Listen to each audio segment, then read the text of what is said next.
Good afternoon. Welcome to report on our fact-finding mission. We were a delegation of the beginning 6 parliamentarians from all groups mandated by the Conference of Presidents to come and see. We have two committees. Mr. Moraes represents as the chair of the Home Affairs Committee and the Legal and Justice Affairs Committee in the European Parliament. And myself, I'm the chair of the Budget Control Committee, serving in this function since 2014. I'm a member in the Budget Control Committee since 2004. What we saw is a deeply divided country, a difficult situation. I would like to say that this country is nearly traumatized by a murder. And a case which we deeply regret, and we try to pay tribute to a murdered couple in a place where the crime happened. We saw that the institutions of the country have a problem with trust, and that the institutions and the law enforcement bodies have not really the trust of people who spoke. The Budget Control Committee is there because the use of the EU funds was part of the work of investigative journalist murder, and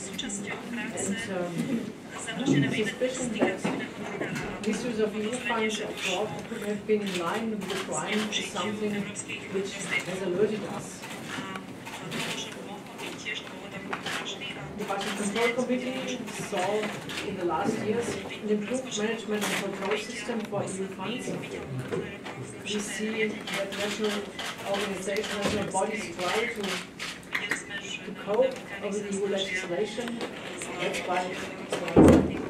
why Slovakia was below our radar, and we did not have any reason to believe that there is fraud or big-style misuse of EU funds, apart from what we get known, and we can discuss later on what we get known.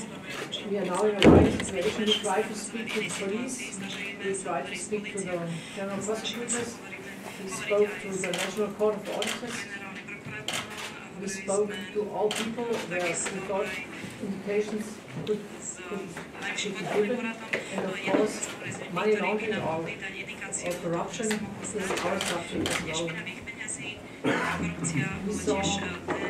We looked into agricultural funds because your Murray colleague worked on agricultural funds. We visited the paying agency, we spoke with the Ministry of Agriculture, and we looked into the land fund and how it works. Because the land fund has 25% of the territory of the agricultural territory with unknown properties, and the land fund does the leases, and then we found that the lease prices may be very attractive when you get EU funds for those leases. But there's still some work to do.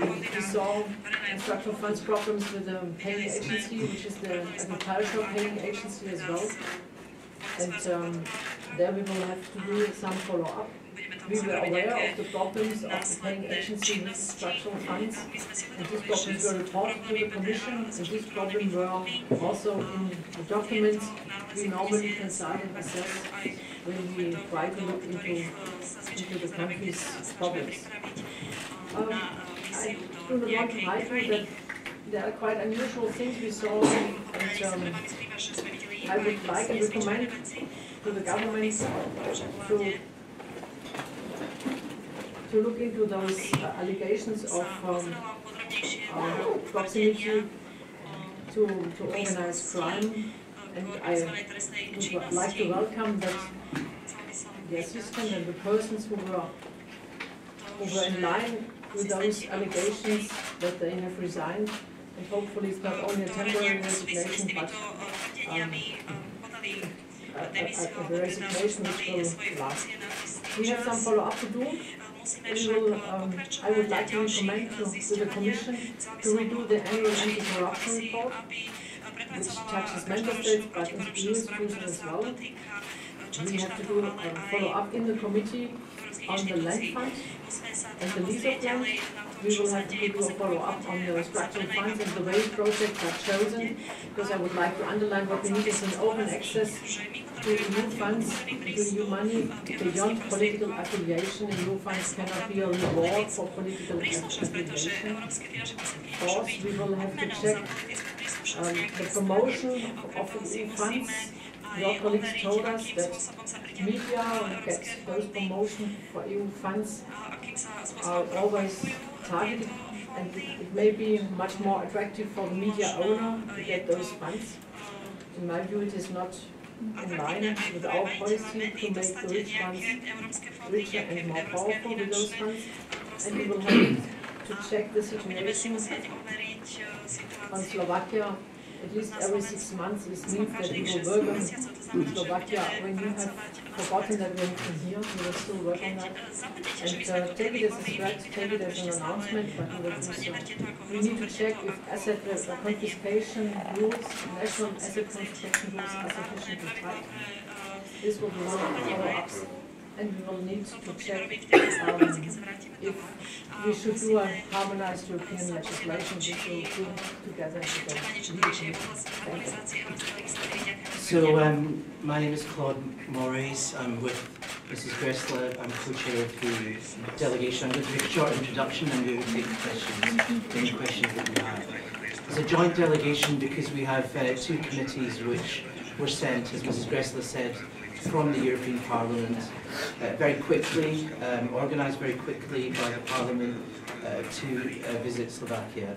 The Budget Control Committee, as Mrs. Gressler said, because of issues to do with alleged corruption, payments and so on, as she's described. My committee, the Libe Committee, in charge of Justice and Home Affairs, legal issues and so on, freedom issues, has come because there are issues of fundamental rights. The most important point about the Parliament arriving here in a very quick space of time is, first of all, the speed. We organised ourselves very quickly because we have just arrived, both of us, with our colleagues in the delegation, straight from the village of Jan Kuciak, Vela Mancha. We met the mayor, we met residents of the village.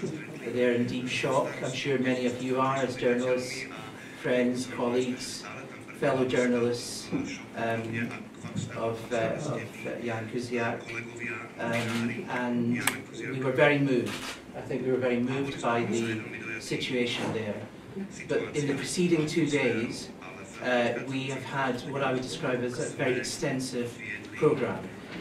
Much of that has been described by Mrs. Gressler, but I would just like to explain the rest of it. First of all, we met with NGOs, representatives of the organisers of the demonstration which will take place today.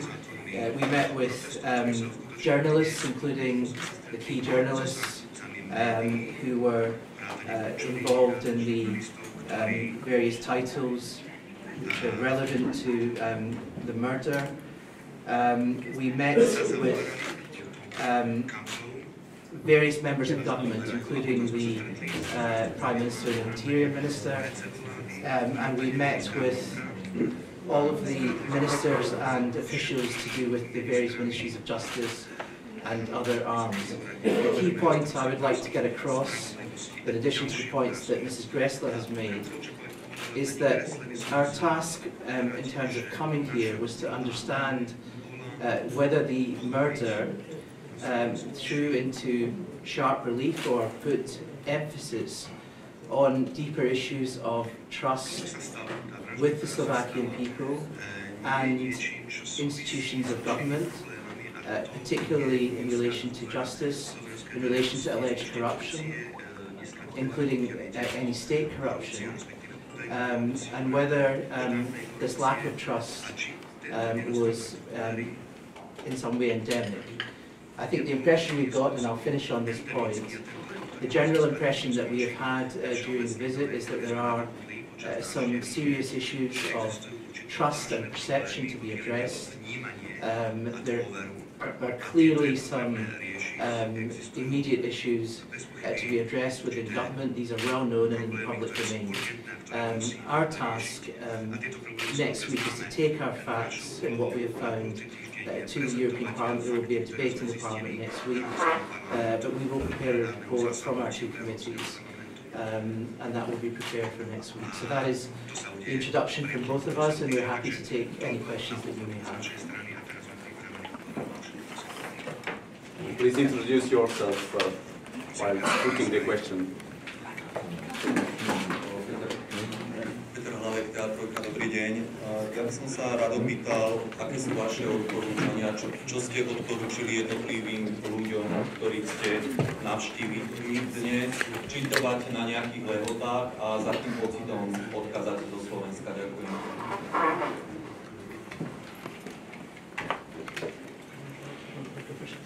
Okay, so first of all, we're still here, so we haven't made the recommendations yet. We will make recommendations in our report, so we don't have the recommendations yet. We will prepare a report between both of our committees. In addition, there will be a plenary debate next week in Strasbourg during the plenary, which you can all watch openly and transparently. The report will be completely transparent, and the recommendations will be completely transparent within our committees, and they will be debated in both of our committees, Budget Control and Libe. And again, those debates will be completely transparent, will be web streamed. In terms of our recommendations, without preempting any recommendations that Mrs. Gressler's committee will make or mine, the impressions that you asked for, I indicated those, and Mrs. Gressler too, but I will just repeat what general impressions we have got. Number one, we were right to come here. Number two, we have a locus to come here, which is that we should be investigating fundamental rights issues anywhere that they occur within the European Union, because we have a mechanism. We also, and Mrs. Gressler will say something about this, but we also have a duty to do this in relation to the issues relating to our community. Third, the general impression we get is that there is a case to answer. There are certain things happening, levels of trust in relation to alleged corruption, which need to be addressed within the government, need to be addressed within the institutions in this country. And that is very clear. We believe that this terrible tragedy has thrown light on many of these things. First time a journalist has ever been killed in this country, and we believe for that reason we were right to speak to all of the interlocutors. You have the programme in front of you, so you will see that we could not have spoken to more people at a higher level or wider level than you can see in this programme. The programme is available to all of you. Mrs. Gressler, do you want to add to that? I just wanted to underline that our recommendations are directed to the European Commission, and it's the European Commission who has to implement them on the spot. This means that we will have broad exchanges with the European Commission first on the budget control issues, on the funds, on the use of the funds, on the Slovakian way to choose projects. This means that we will have still some forensic work to do on those funds, because the more or less very general allegations on misuse of funds, we will take them with us to Brussels and we will examine all those cases, and if you have any indications on misuse of funds and fraud, please let us know. We will try to shed a light into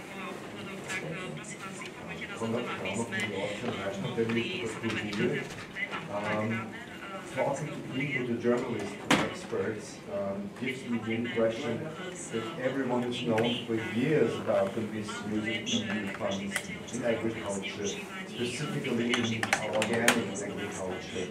What is your impression on that? That has been known for years in the public?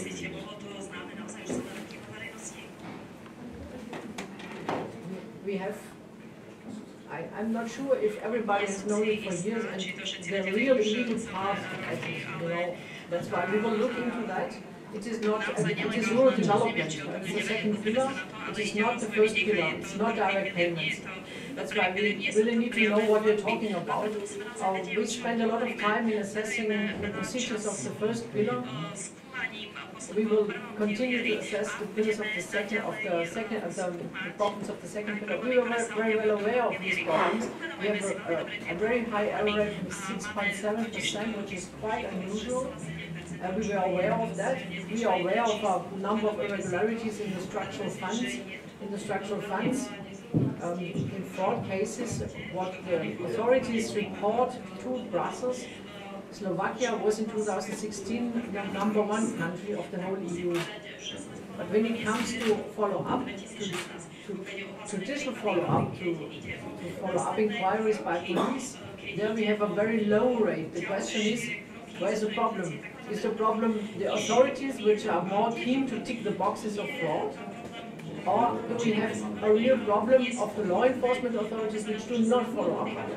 I had the impression that there is a follow-up of those cases. We were shown around about 419 cases by the police. The question is, what are that kind of cases they followed up? But believe me, we will do so. We see much clearer on which kind of irregularities now we have to follow up. That's why I have to say the visit was useful, and I would have loved to be able to better prepare it, but this is the condition. Thank you very much. Thank you. Next question. Hi, Paolo Sala, elected. I have 2 questions for Mr. Moraes. The first is, are you considering any measures to protect journalists on the EU level following the 2 murders in Malta and in Slovakia? For example, Mr. Javor talked about the investigation fund to support investigative journalism. Second question, you are in the Socialist Party. Ms. Gomes from Portugal, European Socialist, said that she has doubts if Mr. Fico's party belongs to the Socialist family. What is your opinion, and should the European Socialists discuss this issue? Thank you.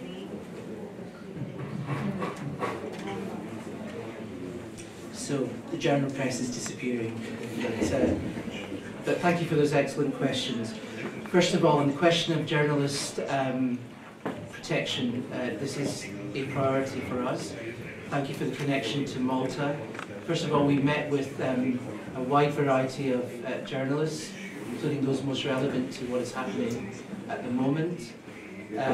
We are now, as you said, open to looking at what legislative European legislation may be necessary for the protection of journalists, freedom of speech, or to protect journalists in a cross-border way. We are also open to any measures which we may be able to recommend to member states to protect journalists. Let's be very clear what happened here in Slovakia. There is a vibrant press in Slovakia. You are free to say and do what you want to do, but one of your journalists was murdered investigating a serious matter. So we understand the dynamics of this, and as with Malta, where another courageous journalist was killed, please note that the European Parliament, without fear or favour, did investigate this very quickly. You mentioned Mrs. Gomez and parties. Can I make it very clear, as with the European Parliament delegation to Malta, as with this delegation, we are from different political parties, but we act independently.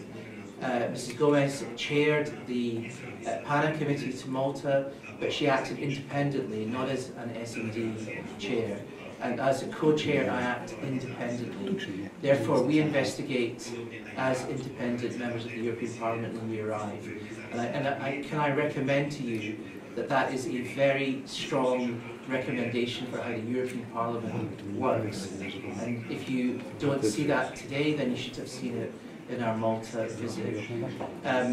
What Malta and this has in common is that we will likely make recommendations. It is likely the Malta committee or the PANA committee will be extended that is not confirmed, that has to be confirmed by the Conference of Presidents. So it is likely we will have recommendations coming out of this.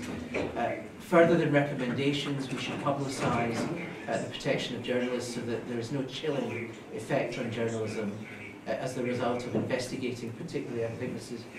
Grassler will agree with me, investigating particularly alleged corruption of the state, which is one of the most difficult things that journalists have to investigate. So to make it clear that this will be a part of our report, the question of freedom of the press and the individual position of journalists. And one of the first parts of our programme was the visit of journalists. Okay. Next question, please. Ďakujem pekne. Mňa by zaujímalo, či potom, čo sme mali možnosť vidieť na Slovensku za posledné 2 dní, si myslíte, že naozaj tá vražda môže byť u nás vyšetrená objektívne a nezávisle. Naozaj sa tu v posledných dňoch ukázali viaceré prepojenia polície, takisto úradu vlády na organizovaný zločin. Ďakujem.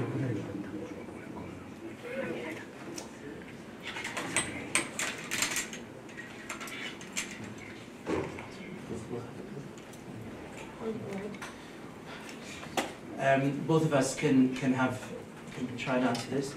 Please remember, we are not an enforcement or investigation committee, we are a parliamentary committee, so we can only have opinions about the investigation, but we are here to examine the context of it in which an investigation is taking place.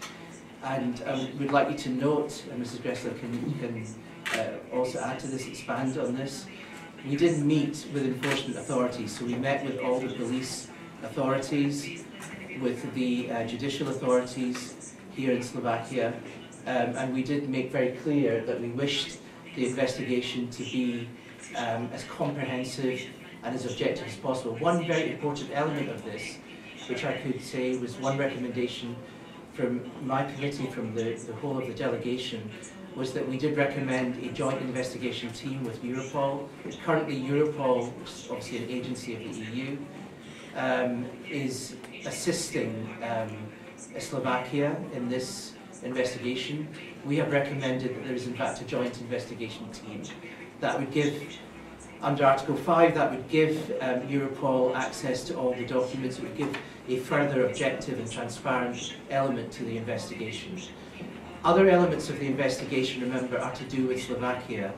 Slovakia must investigate this. We emphasised at every part of our programme how much that needs to be an objective investigation, and the fact that we are here, I hope, will add some element of international pressure or European Union pressure to that investigation, but we did make a specific recommendation about a joint investigation team. Do you want to add to that, President? Your question is part of the problem, the lack of trust. But imagine if under such a pressure of the police and of the prosecutors, you have to do an investigation which needs to be secret. This is nearly impossible, and I think I understand the Prosecutor General who complained about all kind of daily sideline comments on the investigation. We expect a real investigation, but we expect as well that to give a chance to the police and the prosecutors to do such an investigation. It is the biggest investigation with the biggest international cooperation ever seen. That's in my view, then we expect, and in my view there has to be a proper investigation which leads to an indictment after the court with no procedural errors and no procedural reasons not to do an indictment. It is a legal proceeding, and I think I fully understand that they cannot comment every day on the state of play. That's why, in my view, this is the point where the police and the prosecutor needs to show to you all and to the Slovakian public that they are able to do it and they do it successfully. And I have for the moment no elements to doubt on that. And it's up to you to follow it up, but give them a chance to do their job. Ďakujem za slovo. Miloš Majko, Reporter 24. Brutálna vražda. Počkajte na mikrofón. Ďakujem pekne. Ďakujem za slovo. Miloš Majko, Reporter 24. Brutálna vražda nášho kolegu je len vrcholom ľadovca zastrašovania novinárov na Slovensku. Mnohí z nás pracujú na rôznych úrovniach odhaľovania korupcie a nevýhodných zmluv na Slovensku, napríklad na úrovni samospráv, v mestách a obciach.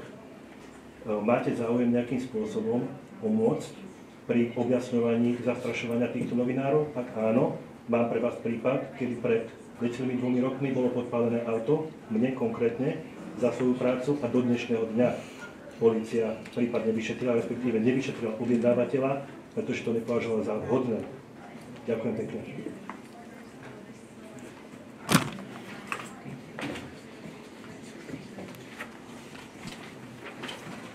Thank you for that information. I think Mrs. Gressler said earlier that if you have information, you can transmit that to us. We are parliamentarians. We're not an enforcement body, but we are members of the European Parliament. We come here under a fundamental rights mechanism and a duty to inspect particular issues, as Mrs. Gressler mentioned. The issue about further intimidation of journalists that you mentioned, if I give you a specific example of what we raised during our visit, we raised specifically the issue of the previous warnings that were raised about Jan Kuciak to the police. We've been very detailed in our cross-examinations of all the authorities, including the police authorities here, and we have mentioned, of course, to them that there have been other journalists who have been intimidated. What I think is very important not to say here is that within 2 days we can raise every issue or pretend that we have been across every previous historical incident of journalist intimidation, alleged intimidation. But we can do what we can do, and what that is what I've set out, which is to examine the case as it is now, and to take the information we have back to the European Parliament on this fact-finding mission. I've also mentioned to you that we are prioritising very highly the question of journalist protection, both here in Slovakia but generally. But I don't want to say that we will be able to look at every instance. That's not the purpose of why we're here. We can't look at every instance. Ultimately, that must be the member state doing this. But where there can be international assistance, that must happen. In the case of Slovakia, we know that Italy is assisting, we know that the United Kingdom is assisting, Europol is assisting, but this is not what we are asking for. We are asking for a joint investigation. What that does is actually bring objectivity into the investigation, and indeed possibly into historical investigations or ongoing intimidation of journalists. But I don't want to, and I'm sure again Mrs. Gressler would confirm this, we can go into every individual instance. But if you have information, as she had said earlier, you must, of course, transmit that to us. And there will be a debate in the Parliament next week. So please do not hesitate to give us that information. I think you may already have. Okay. And please let us express our sympathies again to all the colleagues, as we did earlier yesterday, within Mr. Kuciak's, amongst Mr. Kuciak's colleagues. Dobrý deň, Katarína Janúšiková, Slovenská televízia. Viackrát ste hovorili o tom, že tou diskutovanou otázkou bola aj dôvera vláde a že vláda by si možno mala niečo robiť. Pýtali ste sa aj na tie politické prepojenia, z ktorých sú tu nejaké podozrivé, alebo diskutuje sa o nich, že môžu byť aj politické prepojenia medzi ľuďmi, ktorí majú vyšetrovať túto vraždu, a boli ste spokojní s tými vysvetleniami? Druhá otázka je, či možno aj tento prípad vraždy nášho investigatívneho novinára môže byť možno nejakým pušom na to, aby vznikla akási spoločná európska prokuratúra. Ďakujem.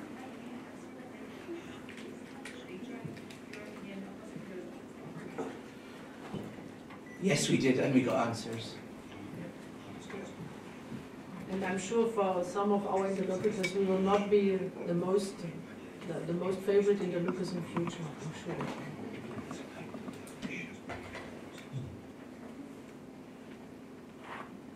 It's all for the questions? Answer one question. Radka Miarechová, the Slovenska Paper. I was wondering whether you received the answers to all the questions you posed during the meetings, and whether these questions were satisfactory. Thank you. Okay, well, that's another good try to repeat the last question, and that's a tribute to the vibrancy of the Slovakian journalistic group here. Let me just say again, we asked all of the questions that you indicated the first time without fear or favour. And as Mr. Grassler said, it does not make us the most popular people amongst some people on the programme, but it does mean that we've got answers and we will deliberate on what we write in our report. But we asked all the extensive questions we need to as parliamentarians, and of course we got answers on everything that we asked.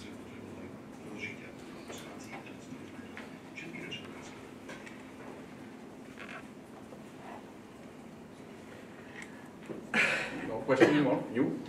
No? Okay. So thank you very much to co-chairs, to Madame Gressler and Mr. Moraes. Thank you to you, journalists, for coming. And so it's the press conference over. Thank you very much.